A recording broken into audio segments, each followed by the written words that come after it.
విజయ్ మాటలకి బాగా కోపం వచ్చిన షాప్ ఓనర్ తన మనుషులకి సైగ చేశాడు. అతను అలా సైగ చేసిన వెంటనే విజయ్ అనిల్ని చుట్టుముట్టేశారు గూండాలు. వాళ్ళని చూసి అనిల్ భయంతో వణికిపోతున్నాడు. విజయ్ ఇంకా ఆ స్టోన్ గురించే ఆలోచిస్తున్నాడు. ఆ స్టోన్ ఎంత విలువైందో అతడికి తప్ప అక్కడున్న వాళ్ళెవ్వరికీ తెలీదు. ఆ షాప్ ఓనర్ అరుస్తూ, వచ్చామా, నచ్చింది కొనుక్కుని వెళ్ళిపోయామా అన్నట్టుండాలి తప్ప హీరో అవ్వాలని ట్రై చేస్తే రియాక్షన్ ఇలాగే ఉంటుంది. ఈరోజు నీ పొగరు దించకపోతే నా పేరు రతన్ ముఖర్జీనే కాదు అని సవాలు విసిరాడు. విజయ్ భయపడుతున్నట్టుగా నటిస్తూ, రతన్ గారు, ఒక్కసారి నా మాట వినండి. నేనిక్కడికి గొడవ చేయడానికి రాలేదు. నా మనసుకు నచ్చిన పురాతనమైన వస్తువుల్ని కొనడానికి మాత్రమే వచ్చాను అని రతన్ని మచ్చిక చేసుకోవాలని ప్రయత్నించాడు. ఎందుకురా నాటకాలు ఆడుతున్నావు? నీ మామేమన్నాడో నేను వినలేదనుకుంటున్నావా? లేదంటే పోలీసులని చెప్పగానే ప్యాంటు తడిపేసుకుంటాననుకుంటున్నావా?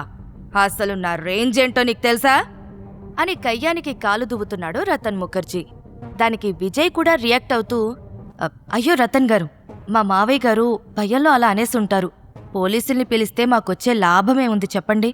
కొంచెం కోఆపరేట్ చేస్తే కాంప్రమైజ్ అయిపోవచ్చు అని అన్నాడు. అతని మాటలకి ఆలోచనలో పడి, సరే, నువ్వింతలా బ్రతిమలాడుతున్నావు కాబట్టి కాంప్రమైజ్ అవుతాను. మాక్కూడా బిజినెస్ జరిగితే మంచిదే కదా అని విజయ్ మాయలో పడిపోయాడు రతన్ ముఖర్జీ. విజయ్ చెప్పింది విన్న అనిల్ కంగారు పడుతూ, ఏం చేస్తున్నావలుడు? వీడిప్పటి వరకు నాకు ఎన్నో నకిలీ వస్తువులు అమ్మాడు. నా డబ్బు మొత్తం పందికొక్కులా తినేశాడు. ఆ డబ్బు తిరిగిచ్చామని చెప్పు అని చెవిలో రహస్యంగా చెప్పాడు. సరిగ్గా అప్పుడే రతన్ ముఖర్జీ సీరియస్గా చూసేసరికి, రతన్ గారు, ఇప్పటి వరకు మీరు మా మావయ్య గారి దగ్గర చాలా డబ్బులు తీసుకున్నారు. వాటిని తిరిగివ్వమని నేను అడగడం లేదు గాని ఆ డబ్బుకి బదులు ఈ స్టోన్ ఇవ్వండి చాలు అని నవ్వుతూనే అనుమానం రాకుండా అడిగాడు విజయ్. అతని మాటల్లో ఏదో మ్యాజిక్ ఉంది. అందుకే రతన్ ముఖర్జీకి కోపం రావడం లేదు.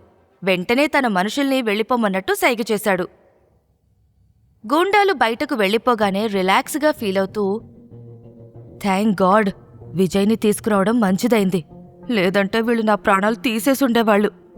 కానీ ఈ విజయ్ నాకు రావాల్సిన డబ్బుకు బదులు ఈ స్టోన్ ఎందుకు అడుగుతున్నాడు అని అనుకుంటూ విజయ్ వైపు అనుమానంగా చూశాడు అనిల్. అయినా తనకెందుకొచ్చిన గొడవలే అనుకుంటూ, ఆ స్టోన్తో వీడేం చేసుకుంటే నాకెందుకు, నేను సేఫ్గా ఇంటికి వెళ్తే అదే 10,000 అని మనసులో అనుకుంటూ కంగారు తగ్గించుకున్నాడు. మరోవైపు రతన్ ముఖర్జీ ఆ స్టోన్ని జాగ్రత్తగా గమనించి, వావ్, నీ టేస్ట్ అదిరిపోయిందబ్బాయ్. కానీ ఈ స్టోన్ పగిలిపోయింది కదా, దీన్ని నువ్వేం చేసుకుంటావు? నా షాప్లో ఖరీదైనవి చాలా ఉన్నాయి, వాటిల్లో ఒకటి సెలెక్ట్ చేసుకో అని బంపర్ ఆఫర్ ఇచ్చాడు. నాకవేవీ వద్దు రతన్ గారు, నాకీ స్టోనే కావాలి. పగిలిపోయినంత మాత్రాన దీని అందం చెక్కు చెదరలేదు అని మెరిసే కళ్లతో సంతోషంగా చెప్పాడు విజయ్. రతన్ ముఖర్జీకి ఏదో సందేహం వచ్చి అతని అవసరాన్ని అవకాశంగా మార్చుకోవాలి అనుకుంటూ, సరే అబ్బాయ్, నీ ఇష్టం. కాకపోతే నాకు ఫ్రీగా ఇచ్చే అలవాట్లేదే.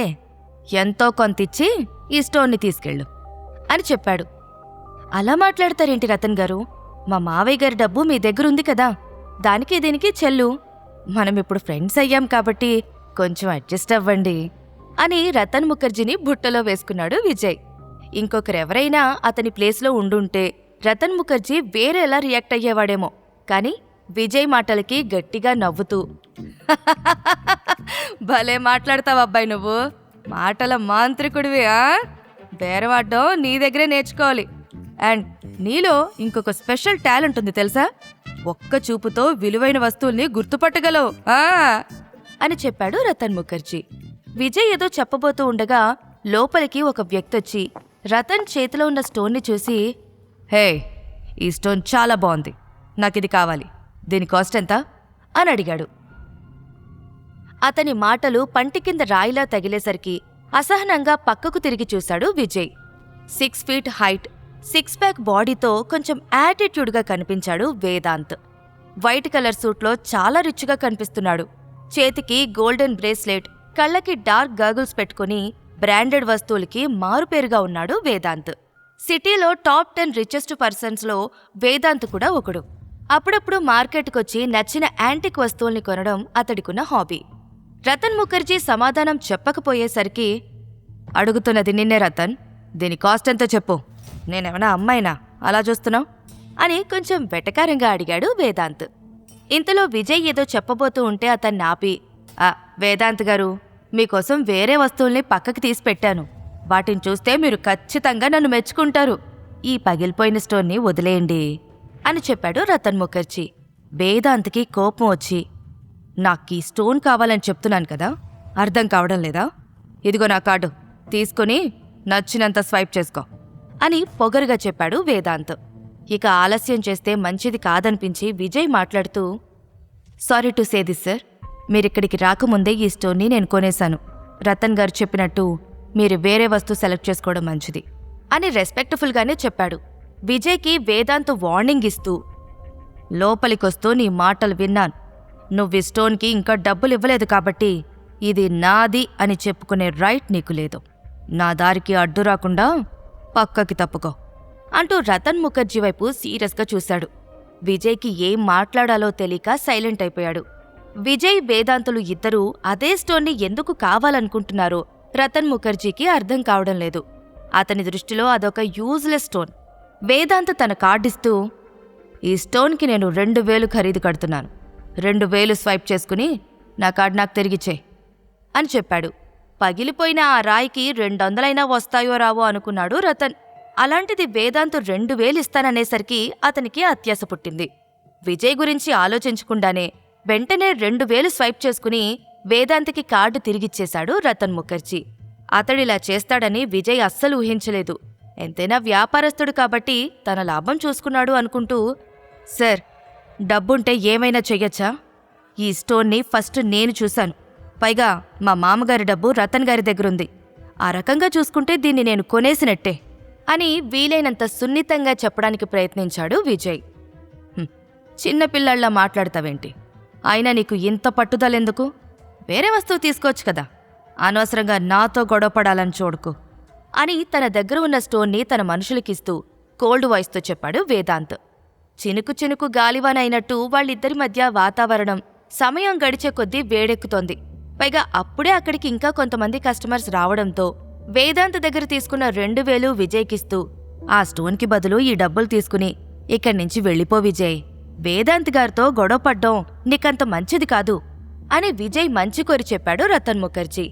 అప్పటి వరకు షాప్ ఓనర్ ఒక ఫ్రాడ్ అనుకున్న విజయ్కి ఫస్ట్ టైం అతని మీద ఒక మంచి అభిప్రాయం కలిగింది. అలా ఎలా వదిలేస్తాను రతన్ గారు? 2000 కాదు, 3000 ఇచ్చినా నేను ఈ స్టోన్ని వదులుకోను. ఇది నాది, నాకు మాత్రమే సొంతం అని మొండిగా చెప్పాడు విజయ్. మాట పెరగడంతో జనాలు గుమిగూడారు. అంతమందిని చూసి అనిల్ భయపడి నుదుటిన పట్టిన చెమటల్ని తుడుచుకుంటున్నాడు. నీ మంచి కోరి చెప్తుంటే నీకు తలకెక్కడం లేదు. నీలాంటి మూర్ఖుల్ని మార్చలేవు. నీ కర్మకి నేను వదిలేస్తున్నాను. తర్వాత నీకేం జరిగినా నాకు సంబంధం ఉండదు అని చేతులెత్తేసి కోపంగా చెప్పాడు రతన్ ముఖర్జీ. వేదాంతో కోపంగా విజయ్ కళ్లల్లోకి చూస్తూ, నీకు ఇష్టం ఉన్నా ఇష్టం లేకపోయినా ఈ స్టోన్ నా సొంతం. ఒక్కసారి ఈ వేదాంత్ ఏదైనా కోరుకున్నాడు అంటే అది నాకు దక్కి తీరాల్సిందే అని పొగరుగా చెప్పాడు. అప్పటికే సహనం కోల్పోయిన విజయ్ తన కోపాన్ని కంట్రోల్ చేసుకుంటూ, నేను చివరిసారిగా చెప్తున్నాను వేదాంత్ గారు, మర్యాదగా ఆ స్టోన్ని నాకిచ్చేయండి, లేదంటే విషయం చాలా దూరం వెళ్తుంది అని స్వీట్ వార్నింగ్ ఇచ్చాడు. ఇంక వేరే దారి లేక తన బాడీగార్డ్స్కి సైగ చేసి విజయ్ ముక్కు మీద పిడికిలు బిగించి గుద్దాడు వేదాంత్. ఆ దెబ్బ ఎంత బలంగా ఉందంటే విజయ్కి కళ్ళు బయర్లు కమ్మి కింద పడ్డాడు. విజయ్ సిచ్యువేషన్ని చూసి అనిల్ కంగారు పడ్డాడు. విజయ్ని రౌండప్ చేసిన రౌడీలను చూసి, వీడికేమైనా పిచ్చి పట్టిందా? ఆ తొక్కలో రాయి కోసం ఇంతలా గొడవ పడ్డం అవసరమా? వీడు మళ్ళీ నా నెత్తి మీదకి మరో ప్రాబ్లం తీసుకొచ్చేలా ఉన్నాడు అని మనసులో అనుకుంటూ అసహనంగా ఫీలయ్యాడు అనిల్. విజయ్ని చూసి జాలిపడుతూ, నీకొక లాస్ట్ ఛాన్స్ ఇవ్వాలనిపిస్తుంది. మర్యాదగా ఈ స్టోన్ గురించి మర్చిపోయి నాకు సారీ చెప్పి ఇక్కడి నుంచి వెళ్ళిపో, నిన్నొదిలేస్తాను. లేదంటే నాకు నచ్చిన వస్తువు కోసం నేను ఎంత దూరమైనా వెళ్తాను అని కమాండింగ్ వాయిస్తో చెప్పాడు వేదాంత్. నీ మాటలకి నేను లొంగే టైప్ కాదు వేదాంత్. నిన్ను చూస్తుంటే చాలా డబ్బున్న వాళ్ళ కనిపిస్తున్నావు. మార్కెట్లో అందరి ముందు నాలాంటి సామాన్యుడితో గొడవ పడితే నీ రెప్యుటేషన్ పోతుందని గుర్తుపెట్టుకో అని పొగరుగా చెప్తూ పైకి లేచి తన బట్టలకి అంటుకున్న దుమ్ము దులుపుకున్నాడు విజయ్. అతడి మాటలకి వేదాంత్ కళ్ళు కోపంతో ఎర్రగా మారాయి. వెంటనే విజయ్ని చంపేమని తన బాడీగార్డ్లకి ఆర్డర్ వేశాడు. చుట్టూ ఉన్న జనం వేదాంత్ మాటలకి భయపడి కొంచెం దూరంగా జరిగారు. విజయ్ ఏమాత్రం భయపడకుండా అందర్నీ చిత్తక్కొడుతున్నాడు. హీరోలా ఫైట్ చేస్తున్న విజయ్ని చూసి అక్కడున్న జనం ఆశ్చర్యపోయారు. 5 నిమిషాల్లో వేదాంత్ మనుషులకి తుక్కు రేగ్గొట్టి కింద పడుకోబెట్టేశాడు విజయ్. అతడి ఫైటింగ్ స్కిల్స్ చూసి వేదాంత్తో పాటు అనిల్ కూడా షాక్ అయ్యాడు. అనిల్ ఆశ్చర్యంగా విజయ్ దగ్గరికి వెళ్ళి, ఇదంతా నువ్వెలా చేసేవాళ్ళుడు?